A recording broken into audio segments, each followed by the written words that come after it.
Well, students, another set of another program to start right now.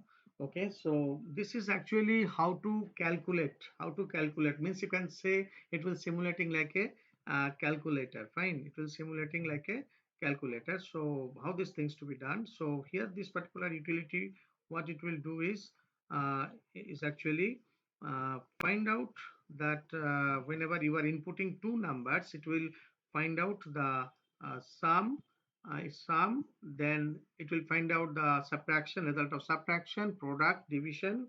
That is, one is with the quotient, another division is the remainder division. You know the operator. Okay. Now another is to the power. Okay, exponent. Okay, so this is also by using if else if. All right. Now you can see the program that reads two numbers and an arithmetic operator and display the result. Okay, the little bit. I'll just go that side. Yeah, result. Fine. So we have taken out it here. It will float. Float why? Just for a change. So if the student sometimes enter the normal integers, no problem, and the float also no problem. Okay, so it can cover decimal numbers also. That's why the float data type has been taken. Now what is happening, enter first number, enter second number, and the options have been given in this way. You can arrange it different way also. Input, enter one for add, two for subtract, three for product of these things, and accordingly one for add the addition. You can see out here, two for subtraction, so three for multiplication, four for division, that is the quotient, and five for this thing what you call remainder division, and another is to the power.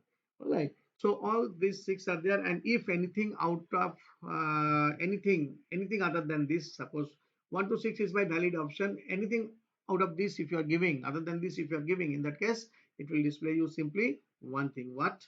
Invalid option. So we are doing it now. Right now you see run module. Okay, executing the thing. So very simple program, so I'm just closing this one, just a minute. Yeah.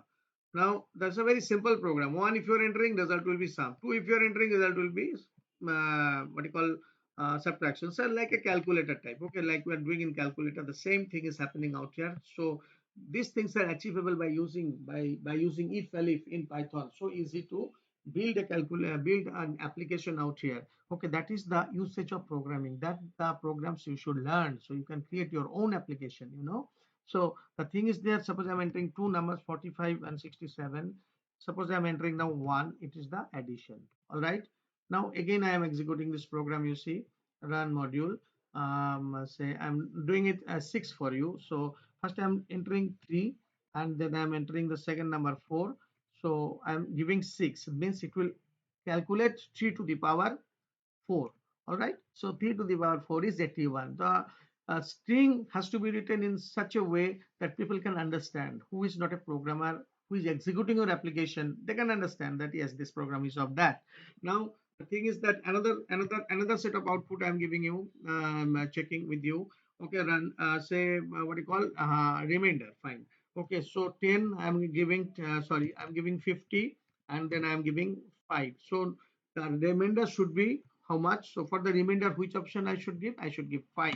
Okay.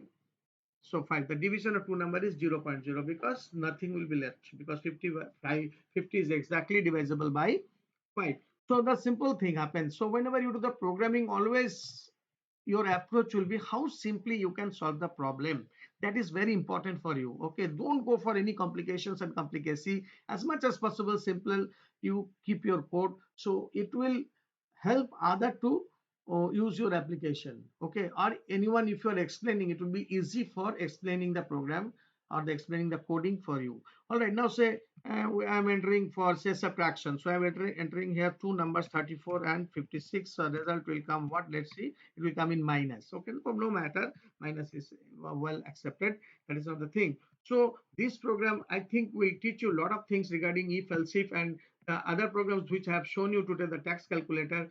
Both the things actually give you a nice atmosphere in order to help further applications using if elif in Python. All right. So that's what. So I will must say that you must try out this one at home, implement it practically, and do different type of programs. If possible, post it in the comment section of your Google Classroom, so I'll be able to check also and I can access also. Fine. Okay. Till then, thank you. All right.